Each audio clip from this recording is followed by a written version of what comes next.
থেকে শুরু হয়েছে, হ্যাঁ পায়খানা থেকেই শুরু হয়েছে আর মাথা ব্যথার যা শেষ। তোরা কি মনে করছিস মুই ডাক্তার? মুই কিন্তু ডাক্তার নয়, মুই হলো কম্পাউন্ডার।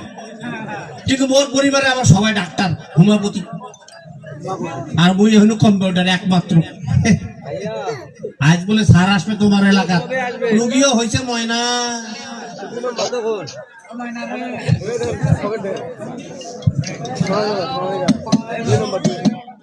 আসবেন তো এখানে হইল আমার স্যারের চেয়ার। আচ্ছা ঠিক আছে, আসেন, আপনাদের অপেক্ষা করতে বাবা শক্ত হইলে কি অনেক আরাম আছে। এমনি স্যার আমার একটা বসে উঠতে চায় না। স্যার কি মজা বাবা।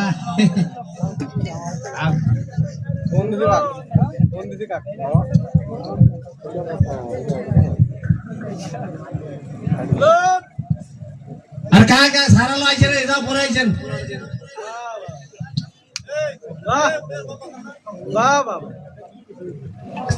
মিলন স্যার হ্যাঁ বাবা বসে বসে বসে স্যার স্যার কি দরকার ছিল স্যার আপনি? এই আমার চেয়ারে বসছো কেন? হ্যাঁ স্যার ওই নিজেকে ডাক্তার ডাক্তার মনে হয়েছিল তো এই জন্য। ডাক্তার বলেছিল সামনে আবার এখনো তোমার গায়ে। আরে ডিলের রিভাব গুলো বন্ধ করে দেন। বাড়ি নিয়ে যাবো, যাচ্ছে 10টা 10:30 বাজে।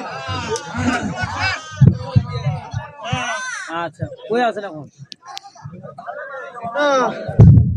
এখানে আসবেন না? তোমাকে তো ভালো মানায় স্যার। আরে আমাকে মানাবে নাকি তোকে মানাবে? ডাক্তার তুই না আমি। হ্যাঁ ওইটাই তো বুঝো কম। হ্যাঁ সেটাই। আচ্ছা যাই হোক, কি আজকে রুগী টুগী আছে? রুগী আছে স্যার, হ্যাঁ মেলা রুগী। আচ্ছা নিয়ে এক এক করে নিয়ে আয়। এই সিরিয়াল নাম্বার 1। হ্যাঁ ও ডাক্তার, এই দেখ দেখ ও দেখ, দেখ। ডাক্তার, যে আসেন আসেন। ওর অবস্থা শেষ। হ্যাঁ মিলন, স্যার আরে রুগীর অবস্থা খারাপ, সে এত ওইদিকে দাও না কেন? মা কোন ভাগে দরজা রে? এই ভাগে দরজা। আল্লাহ আচ্ছা আইছো বাবা, আইছো আইছো আইছো। বাবা রে মোর অবস্থা শেষ সারা বাবা, এরে শেষ সারা। সাথে এটা মুছো। ও ডাক্তার স্যার, ও ডাক্তার স্যার। আসেন আসেন বসেন বসেন। মোর বেড়ায় না, হ্যাঁ বেড়ায় না। আরে কি